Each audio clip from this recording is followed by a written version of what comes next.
Okay, I promised to tell you how this is relevant to China and to Chinese families. Well, that comes now. And that's about another kind of academic fraud. We see thousands and thousands and thousands of cases around China of families, young people, being scammed by what we call predatory journals, predatory conferences. These are academic publications and academic events that are not really academic. They look like they're academic. They pretend to be academic. What they really are is just fraud. And they work in a fairly straightforward manner. Somebody will create a journal or an academic conference, academic in name, and they will promote this to people who are eager to get published. And that, of course, includes a lot of academics, because this phenomenon has been going on for many years now. Initially, it was aimed at academics who needed to get published but could not get published in legitimate academic journals. This gave them an opportunity to get some publication, even though it was fraudulent, because these journals will publish anything, and these conferences will accept any paper. Unfortunately, for China and for a number of other countries, a number of people who have more greed than ethics realized that they could scam high school and college students here and in other countries into submitting sort of papers to these journals, and then being able to claim that they had been published in an academic journal. And so many years ago, a rumor started going around in China and in other countries.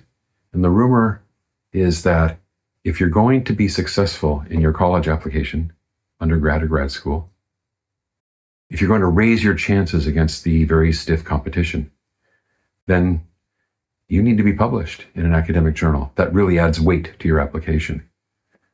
Now, that rumor is false. Admissions officers in all the leading schools know that high school students and undergraduates, unless they're Stephen Hawking, don't get published in reputable, proper, peer-reviewed academic journals.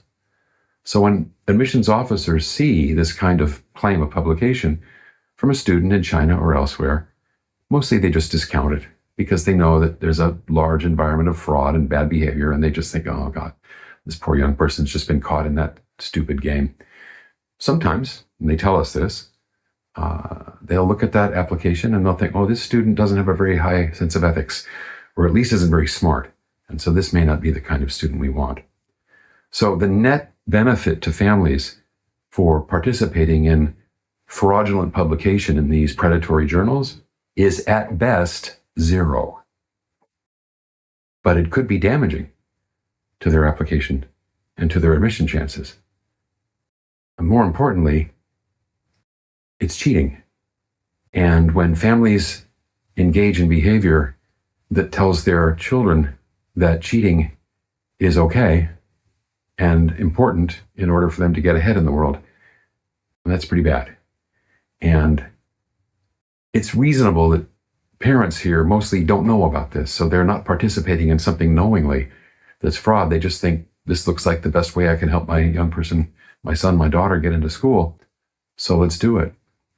And so families pay, and they pay $10,000 to agencies who sell this fraudulent service, and who then get these supposed papers published in fraudulent journals and take a nice profit for their unethical behavior. I just saw a case of this last week. There's a workshop being held for high school students here in Shanghai over the Chinese New Year break.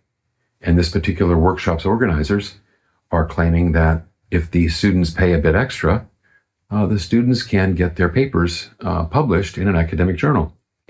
And here's a picture of the journal and an article. And if you look closely at this journal and this article, you can tell that it's fake. Maybe everybody can't tell, but once you know what to look for, it's blindingly obvious that this is a predatory journal. This is fake publication. And this is not going to help this young person get into a better college. It might hurt that person. It will certainly hurt that person in terms of their developing a sense of ethics as they grow into their adulthood. And we don't want that. We really don't want that. I think most people agree. except, of course, the people that are selling these fraudulent services. So, those are my three tales. They have in common academic fraud. They have in common the all too frequent habit of humans to believe that something difficult can be gained through some easy approach, or that you can buy your way into a better outcome. In some cases in the world that can be true, but not in this one. Certainly not in the last one. I'm hopeful that my little tale of three frauds has been at least somewhat entertaining, and that we can all help communicate to more and more Chinese families that the very idea of proper academic publication for their young people isn't just wrong, it's fraud. And it's damaging to families, to children, to academics, and to the future.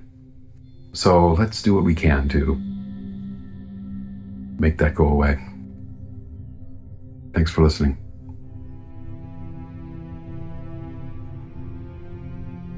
Okay, there's part 3. For those of you who have stuck with me for all 3 parts, thank you. Those of you who have just watched this last bit, thank you as well. I hope it's been valuable for you. I hope it's going to help you and your loved ones and your communities avoid academic fraud.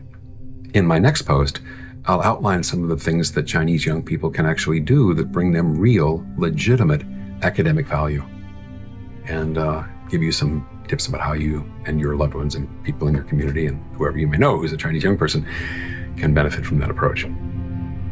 Thanks again. Have fun out there.